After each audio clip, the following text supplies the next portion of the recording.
Hello friends, എല്ലാവർക്കും നമസ്കാരം. എല്ലാവരും കാത്തിരിക്കുന്ന നിങ്ങളുടെ പുതുപുത്തൻ വിശേഷത്തിലേക്ക് ഏവർക്കും സ്വാഗതം. അങ്ങനെ നവ്യ അഭയുടെ ചെകിട് നോക്കി ഒരെണ്ണം കൊടുത്തു കേട്ടോ. നീ എന്താ എൻ്റെ മോനെ തല്ലിയോ എന്നൊക്കെ ചോദിച്ചുകൊണ്ട് ജലജ. പിന്നെ ഇവനെ തല്ലല്ലാതെ കൊല്ലുക അവനെ വേണ്ടത്.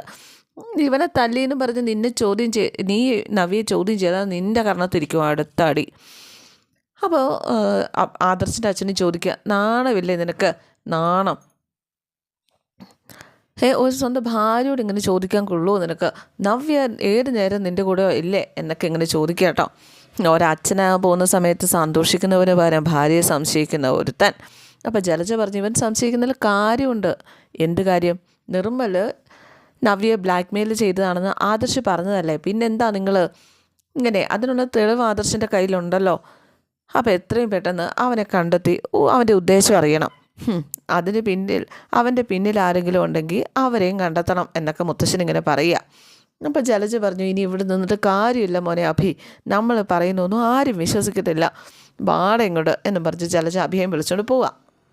നയനയ്ക്കാണെങ്കിൽ ആകെ സങ്കടം. ചേച്ചി പ്രഗ്നൻ്റ് ആണെന്ന് അറിഞ്ഞപ്പോൾ അഭി ഇങ്ങനെ പറഞ്ഞല്ലോ, അവൻ്റെ അമ്മയുടെ സംസ്കാരം ആവാൻ കാണിച്ചുകൊണ്ടിരിക്കുന്നത് എന്ന് ജയൻ പറയുക കേട്ടോ. ഇന്നത്തെ കാലത്ത് കൂട്ടുകുടുംബം പ്രാക്ടിക്കലല്ല എന്നൊക്കെ ഇങ്ങനെ മുത്തശ്ശനാകെ സങ്കടപ്പെട്ട് പറയുക. ഇതേ സമയമുണ്ടല്ലോ, ജലജ അഭിയ വഴക്ക് പറയാണ്, നീ എന്തിനാണ് ഇങ്ങനെ മദ്യപിച്ച് ഷോ കാണിക്കാൻ പോയത്? ഇപ്പം എന്തായി? എല്ലാം പോയില്ലേ? നിൻ്റെ കൂടെ ആരെങ്കിലും നിന്നോ? നീ മര്യാദയ്ക്കാ പറഞ്ഞിരുന്നെങ്കിൽ നിൻ്റെ കൂടെ നിന്നേനെ. അവളുടെ വയറ്റിലൊരു കുഞ്ഞും മുളച്ചു കഴിഞ്ഞു. ഇനിയിപ്പോൾ അവളെ ഒഴിവാക്കാൻ എന്ത് ചെയ്യും? വലിയൊരു കളി കളിച്ച സമയം ഞാൻ അവിടെയും തോറ്റുപോയി. എങ്ങനെ തോൽക്കാതിരിക്കും? അതുപോലെ ബുദ്ധിയില്ലാത്ത പ്രവൃത്തിയല്ലേ നീ ചെയ്തുകൊണ്ടിരിക്കുന്നത്?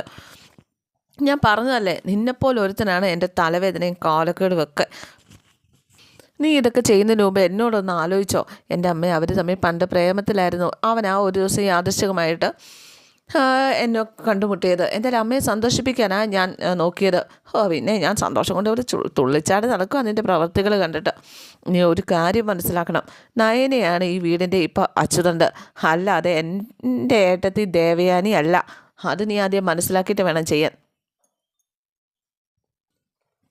നയന പറയുന്നത് മാത്രമേ എല്ലാവരും കേൾക്കുള്ളൂ. ഈ വീട്ടിൽ നമുക്ക് ഒരു അവകാശം പോലും ഇല്ലാത്തൊരവസ്ഥയിലാണ് അമ്മ എന്തൊക്കെയാണ് പറയുന്നത്. ഓർമ്മ വെച്ച നാൾ മുതൽ എന്നെ മുത്തശ്ശനും മുത്തശ്ശിയും കൊച്ചുമോനായിട്ടല്ലേ കാണുന്നത്.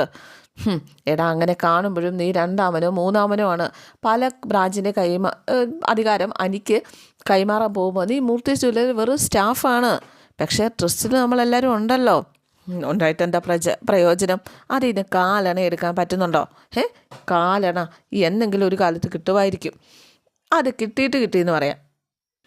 അതിനു മുമ്പ് നല്ല സ്ത്രീധനം മേടിച്ച് നിന്നെ കൊണ്ട് നല്ല കല്യാണം കഴിപ്പിക്കാനാണ് ഞാൻ വിചാരിക്കുന്നത്. അപ്പോഴാണ് നീ മദ്യപാനിയാണ് തെളിയിച്ചു കൊടുത്തിരിക്കുന്നത്. പിന്നെ നിൻ്റെ പെണ്ണുണ്ടല്ലോ, അവൾ പ്രസവിക്കും, നിൻ്റെ കുഞ്ഞ് നിന്നെ അച്ഛാന്നും വിളിക്കും. നീ അനുഭവിച്ചോ നിൻ്റെ ഓരോ കൂരത്തക്കേട് എന്നും പറഞ്ഞിട്ട് ജലജ അങ്ങ് പോവുക. ഇതേ സമയം നന്ദുവിനെ ഉപദേശിക്കുകയാണ് കനകയും ഗോവിന്ദനും കൂടിയിട്ട്. നിനക്കൊരു സർക്കാർ ജോലി അതാണ് വേണ്ടത്. അത് നിൻ്റെ നയനേച്ചിയുടെ സ്വപ്നമാണ്, നിനക്കൊരു സർക്കാർ ജോലി കിട്ടുക എന്നുള്ളത്. ഏത് നേരവും മറ്റു ചിന്തകളൊക്കെ ഉപേക്ഷിച്ച് നിൻ്റെ കാര്യം നോക്കുക. അമ്മയച്ഛനൊക്കെ ഇപ്പം എന്നെ ഓർത്ത് ഒരുപാട് BP കൂട്ടുന്നുണ്ടല്ലോ അല്ലേ? അതിന് നീ കാരണം ഉണ്ടാക്കുന്നുണ്ടല്ലോ എന്നും പറഞ്ഞ് കനക അങ്ങ് പോകാൻ തുടങ്ങുക. ആ സമയത്താണ് കോള് വരുന്നത്. നയനമോളാ. മോളെ പറഞ്ഞോ മോളെ.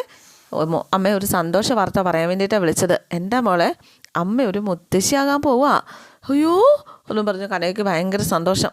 എൻ്റെ മോൾക്ക് വിശേഷമുണ്ടോ എന്നൊക്കെ ചോദിച്ച് നയനയോട്. അയ്യോ എൻ്റെ അമ്മ എനിക്കല്ല, അമ്മയുടെ മൂത്ത മോൾക്കാണ് വിശേഷമുള്ളത്.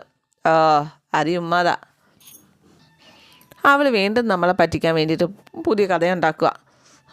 അതല്ല അമ്മേ, ഇന്ന് ചേച്ചിക്കൊരു തളർച്ചയുണ്ടായി. ഡോക്ടർ വന്നു. ഡോക്ടർ പരിശോധിച്ചതിന് ശേഷമാണ് പറഞ്ഞത്. ഈ വാർത്ത അറിഞ്ഞപ്പോൾ അമ്മയ്ക്ക് അവളെ ഒന്ന് കാണാൻ തോന്നുന്നുണ്ട്. സത്യമാണോ അല്ലോ എന്ന് തമ്പുരാനറിയാം. എന്നിട്ട് കനക ഗോവിന്ദനോട് പറയുക, നവ്യമോള് പ്രഗ്നൻ്റാണ്.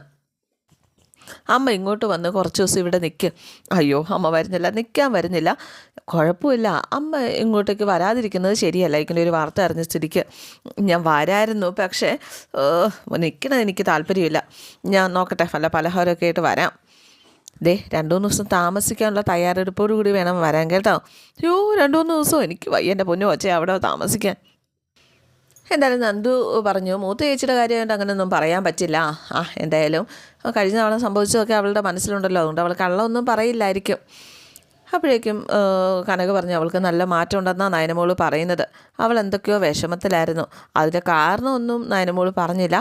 എന്നാലും സ്വന്തം തെറ്റുകളൊക്കെ ചേച്ചി തിരിച്ചറിഞ്ഞു എന്നാണ് നയന പറഞ്ഞത്. പക്ഷെ ഒരു പ്രശ്നമുണ്ട്, 2-3 ദിവസം ഞാൻ അവിടെ പോയി നിൽക്കണം എന്നാണ് നയനമോള് പറയുന്നത്. ഗോവിന്ദൻ്റെ അഭിപ്രായം എന്താ? ഞാനൊരിക്കലും നിൽക്കാൻ പറയത്തില്ല, പക്ഷേ നിൽക്കാതിരിക്കുന്നത് ശരിയല്ല. കുറച്ച് പലഹാരമൊക്കെ ആയിട്ട് മോളെ പോയി കാണും, അവിടെ നിൽക്കുന്നത് സൂക്ഷിച്ച് വേണം, അത്ര എനിക്ക് പറയാനുള്ളൂ. അപ്പോൾ നന്ദു പറഞ്ഞു, എന്നാലും നയനേച്ചി പറഞ്ഞ സ്ഥിതിക്ക് അമ്മ പോയി നിൽക്കുന്നത് തന്നെയാണ് നല്ലത്. എന്തായാലും നവ്യയെ സമാധാനിപ്പിക്കുകയാണ് മുത്തശ്ശനും മുത്തശ്ശിയും കൂടി. അവനിൽ നിന്ന് ഇതൊക്കെ പ്രതീക്ഷിച്ചാൽ മതി. ഓർമ്മ വെച്ച നാൾ മുതൽ തെറ്റിലൂടെ മാത്രം സഞ്ചരിച്ചൊരു മനുഷ്യനാണ് അതിൻ്റെ കാരണക്കാരി. അവൻ്റെ അമ്മ തന്നെ പറഞ്ഞിട്ട് കാര്യമില്ല, വളർത്തു ദോഷം, അല്ലാണ്ട് ഇപ്പോൾ എന്ത് ചെയ്യാനാ എന്നൊക്കെ മുത്തശ്ശൻ പറയുക. മോള് വേണം അവനെ മാറ്റിയെടുക്കാനായിട്ട്. അപ്പോൾ ഈ ഉപദേശിച്ചുകൊണ്ടിരിക്കുന്ന സമയത്ത് ജലജയും ഒക്കെ ഉണ്ട് കേട്ടോ. ആ സമയത്താണ് നമ്മുടെ കനക അങ്ങോട്ടേക്ക് കയറി വരുന്നത്. അയ്യോ അമ്മ എന്നും പറഞ്ഞിട്ട് ഭയങ്കര സന്തോഷം നവ്യിക്കുന്ന എനിക്ക്. അപ്പോഴേക്കും ജലജ അങ്ങോട്ടേക്ക് വന്നു, അഭി വന്നു. അമ്മയ്ക്ക് സന്തോഷമായി എന്ന് പറഞ്ഞപ്പോഴേക്കും അമ്മയ്ക്ക് എന്നോടുള്ള ദേഷ്യമൊക്കെ മാറിയോ? മക്കളോട് അധികം നേരം പിണങ്ങിയിരിക്കുക അമ്മമാർക്ക് പറ്റുമോ? പ്രത്യേകിച്ച് ഞാനൊരു മുത്തശ്ശിയാകാൻ പോകുന്ന ഈ സമയത്ത് എന്നൊക്കെ പറഞ്ഞിട്ട് ഭയങ്കര സ്നേഹപ്രകടനം. ഇതൊന്നും പിടിക്കാതെ നിൽക്കണമെന്ന് നമ്മുടെ ജലജ. എനിക്കും ഇഷ്ടപ്പെടുന്നൊന്നുമില്ല, അത് വേറെ കാര്യം. നവ്യ അമ്മയെ കെട്ടിപ്പിടിച്ചിങ്ങനെ കരയുക. അതിനെന്തിനാ മോള് കരയുന്നത്? ഈ സമയത്ത് സന്തോഷമായിട്ടിരിക്കുകയല്ലേ വേണ്ടത്. അപ്പം മുത്തശ്ശി പറഞ്ഞത് സന്തോഷക്കണ്ണീരാ കനകെ, സന്തോഷക്കണ്ണീര്. മോള് നേരത്തെ ഒരു കള്ളം പറഞ്ഞു, ഇപ്പം അത് സത്യമായി. മോളിനി ഒരിക്കലും കള്ളം പറയല്ലോ കേട്ടോ, സത്യം മാത്രമേ പറയാവുള്ളൂ എന്നൊക്കെ കനക ഇങ്ങനെ നവ്യയോട് പറയുക. അമ്മ വന്നേ ഇങ്ങോട്ട് എന്നും പറഞ്ഞ് അമ്മയും വിളിച്ചുകൊണ്ട് പോവുകയാണ് നവ്യ. നയനയും അവരുടെ പുറകെ പോവുകയാണ്. ആ സമയം അഭിയും ജലജ ഇങ്ങനെ നിൽക്കുമല്ലേ. അപ്പം മുത്തശ്ശൻ അഭയ വഴക്ക് പറയാം, സ്വന്തം ഭാര്യയെ പോലും വിശ്വാസമില്ലാത്തവൻ നിൽക്കണം. ഇപ്പം കണ്ടില്ലേ, എങ്ങനെ വിശ്വസിക്കാതിരിക്കും? അങ്ങനെയുള്ള കാര്യങ്ങളല്ലേ ഇവിടെ നടക്കുന്നത്. മിണ്ടരുത് നീ, നിൻ്റെ വൃത്തികെട്ട നാവ ഇവന് കിട്ടിയിരിക്കുന്നത്, നിൻ്റെ വൃത്തികെട്ട സ്വഭാവവും അതിൻ്റെ ദോഷമായി കാണുന്നതൊക്കെ. അതെങ്ങനെയാ, ഇവളുടെ ജനനം അങ്ങനെയായിരുന്നല്ലോ എന്ന് ദേവയാനി. അതെൻ്റെ ഏട്ടത്തി അങ്ങനെ പറഞ്ഞത്, അതൊന്നും എന്നെക്കൊണ്ട് പറയിക്കണ്ട. അപ്പോഴേക്കും മുത്തശ്ശി പറഞ്ഞു, അതിലേക്കൊന്നും കിടക്കണ്ട, ഇവളുടെ ഭൂതകാലത്തെപ്പറ്റി ഇവിടെ ആരും ചർച്ച ചെയ്തിട്ടില്ല, അതേപ്പറ്റി പറഞ്ഞിട്ടുമില്ല. പക്ഷേ ഈ വീടിൻ്റെ നിലവാരത്തിനനുസരിച്ച് ഇവൾ മുന്നോട്ട് പോവുകയാണ് വേണ്ടത്. നിനക്ക് ഞങ്ങൾ സ്നേഹം മാത്രമല്ല തന്നിട്ടുള്ളത്, ഈ വീടിൻ്റെ സംസ്കാരവും തന്നിട്ടുണ്ട്. പക്ഷേ അത് നിൻ്റെ തലയിൽ കയറിയിട്ടില്ല, അതാണ് സകല പ്രശ്നങ്ങളും കാരണം എന്നെല്ലാവരും കൂടി ജലജയെ കുറ്റപ്പെടുത്തിയപ്പോൾ ജലജയ്ക്ക് ദേഷ്യം വരിക കേട്ടോ. എന്തായാലും നവ്യ കനകയോട് ഇങ്ങനെ സംസാരിച്ചുകൊണ്ട് ഇങ്ങനെ നിൽക്കുക. എന്തായാലും മോൾ ഈ സന്തോഷ വാർത്ത അറിഞ്ഞിട്ട് ഞാനിങ്ങോട്ട് വന്നത്, പക്ഷേ ഈ സന്തോഷം നിൻ്റെ മുഖത്തില്ലല്ലോ, അതിന് വ്യക്തമായിട്ടുള്ള കാരണം ഉണ്ടമ്മേ എന്ന് നവ്യൻ കനകയോട് ഇങ്ങനെ പറയുകയാണ്. അപ്പോഴേക്കും കനക ചോദിച്ചാൽ എന്ത് പറ്റി മോളെ?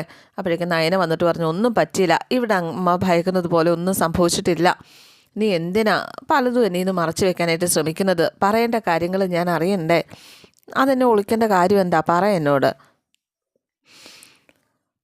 അപ്പോഴേക്കും നവ്യ പറഞ്ഞു, നയനെ എല്ലാവരും അറിയണമെന്ന് പറഞ്ഞത് നമ്മൾ തന്നെയല്ലേ, നമ്മളല്ലേ തീരുമാനം എടുത്തത്, എല്ലാവരോടും പറയണമെന്ന്. വയറ്റിൽ പാട് വെച്ച് നടന്നിട്ട് നമ്മളെല്ലാം മറച്ചു വെച്ചു, അമ്മ പോലും അത് അറിഞ്ഞു എന്നൊക്കെയല്ലേ പറഞ്ഞത്. ഇനി ആരും ഒന്നും അറിയാതിരിക്കണ്ട, എല്ലാവരും എല്ലാം അറിയണം. കല്യാണം കഴിഞ്ഞൊരു പെൺകുട്ടി അമ്മയാകാൻ പോകുമ്പോൾ ആ കുഞ്ഞിൻ്റെ അച്ഛൻ അയാളുടെ കുഞ്ഞല്ല എന്ന് പറഞ്ഞു കഴിഞ്ഞിട്ടുണ്ടെങ്കിൽ എന്തായിരിക്കും അമ്മയെ സംഭവിക്കാൻ പോകുന്നത്? കനക അന്തം വിട്ടിങ്ങനെ നിൽക്കുക കേട്ടോ. ഇവിടെ അതാണ് സംഭവിച്ചുകൊണ്ടിരിക്കുന്നത്. എന്താണ് അഭിമോളെ നീ പറയുന്നത്? എൻ്റെ വയറ്റിലുള്ള കുഞ്ഞ് അവൻ്റെ അല്ലെന്നാണ് അഭി പറയുന്നത്. അത് മറ്റാരുടെ കുട്ടിയാണെന്ന് അവനും അവൻ്റെ അമ്മയും പറയുന്നത്. നാണം കെട്ടവൻ. അവനെ അവൻ്റെ അമ്മയെ കുറിച്ച് എനിക്ക് നല്ല അഭിപ്രായമൊന്നുമില്ല, പക്ഷേ അവൻ ഇത്രത്തോളം തരം താഴ്ന്ന് അമ്മ ഒരിക്കലും കരുതിയില്ല. അതിന് കാരണമുണ്ട് അമ്മേ എന്ന് നയന പറഞ്ഞു കഴിഞ്ഞപ്പോഴേക്കും എന്ത് കാരണം? ഇതിനിടയിൽ ഒരു സംഭവം ഉണ്ടായി, എന്നിട്ട് നിർമ്മലിൻ്റെ കാര്യമൊക്കെ പറയുക. അങ്ങനെ അവൻ പറഞ്ഞിട്ടുണ്ടെങ്കിൽ നീ ഈ വീട്ടിൽ നിൽക്കേണ്ട കാര്യമില്ല, എൻ്റെ കൂടെ വരുമോ വേണ്ടത്? 7ാം മാസം കൂട്ടിക്കൊണ്ട് പോവല്ല, ഇപ്പം എൻ്റെ കൂടെ വരിക വേണ്ടത്, തിരിച്ചു വരേണ്ട കാര്യം പോലും ഇല്ല എന്നും പറഞ്ഞ് കനക സംസാരിക്കാൻ ചെന്നപ്പോൾ നയന് പറഞ്ഞു, അമ്മേ മുത്തശ്ശിനെ ഓർത്തിട്ടെങ്കിലും ഇത് വലിയ വിഷയമാക്കല്ലോ മോളെ, എന്നാലും ചോദിക്കേണ്ടത് ചോദിക്കണ്ടേ? ആ മുത്തശ്ശനും മുത്തശ്ശി ഉൾപ്പെടെ എല്ലാവരും അറിഞ്ഞ കാര്യമല്ലേ ഇത്? ദേ എൻ്റെ മോളുടെ കാര്യം അറിഞ്ഞ് ഞാൻ സന്തോഷത്തോടെ കയറി വന്നത് ആ പഴയ വെറുപ്പൊക്കെ മാറ്റി വെച്ചിട്ട്. അപ്പോൾ മനുഷ്യനിങ്ങനെ വേദനിപ്പിച്ചാലോ, നീ വാ ഞാൻ ചോദിക്കട്ടെ എന്നൊക്കെ പറഞ്ഞിട്ട് കനക നവ്യയും കൂട്ടിക്കൊണ്ട് പോവാം. മൂർത്തി സാറേ, ദേ ഞാൻ 2 മക്കളെയും വീട്ടിലേക്ക് കൊണ്ടുപോക്കോളാമെന്ന് പറഞ്ഞതല്ലേ, സാറിനെ വിഷമിപ്പിക്കേണ്ടെന്ന് കരുതിയിട്ടല്ലേ സാറ് പറഞ്ഞതെന്ന് ഞങ്ങൾ അനുസരിച്ചത്. പക്ഷേ ഇപ്പോൾ ഒരമ്മയ്ക്ക് തീർത്താൽ തീരാത്ത വേദനയാണ് ദാ ഇവൻ്റെ അമ്മയും കൂടി ഉണ്ടാക്കി വെച്ചിരിക്കുന്നത്. അഭി, നിൻ്റെ കുഞ്ഞല്ല അവളുടെ വയറ്റിലെന്ന് ഉറപ്പുണ്ടെങ്കിൽ ഇപ്പം തന്നെ നീ പറഞ്ഞു വിട്ടേരെ. പ്രാരാബ്ധങ്ങളുണ്ടെങ്കിലും ഇതുപോലെയുള്ള വാക്കൊന്നും ഞങ്ങളുടെ വീട്ടിൽ കേൾക്കേണ്ടി വരില്ല. ഇങ്ങനെയുള്ള ആരും ഞങ്ങളുടെ വീട്ടിലില്ല എന്നൊക്കെ ഇങ്ങനെ പറയുക കേട്ടോ കനക. മനസ്സമാധാനത്തോടെ എൻ്റെ മോൾക്ക് അവളുടെ കുഞ്ഞിനെ ആ വീട്ടിൽ പ്രസവിക്കാൻ സാധിക്കും. അമ്മയും മോനും കൂടിയിട്ട് എൻ്റെ മോളെ കൊല്ലുന്ന വാക്കുകളാണ് പറഞ്ഞുകൊണ്ടിരിക്കുന്നത്. അപ്പോൾ മുത്തശ്ശി പോട്ടെ കനകയെന്ന് പറഞ്ഞപ്പോൾ എത്രയെന്നും കരുതി പോട്ടെ എന്ന് വെക്കും. എൻ്റെ മോളുടെ വയറ്റിൽ കിടക്കുന്നത് ഇവൻ്റെ കുഞ്ഞല്ല എന്ന് പറയുന്നു. അങ്ങനെ ചിന്തിക്കുന്നവൻ വയറ്റിനകത്ത് വെച്ച് തന്നെ കുഞ്ഞിനെ കൊല്ലില്ല എന്ന് എന്താ ഉറപ്പ്? അങ്ങനെ എന്തെങ്കിലും സംഭവിച്ചാൽ അമ്മയും മോനും പിന്നെ ഈ വീട്ടിനകത്ത് ഉണ്ടാവില്ല എന്ന് മുത്തശ്ശൻ.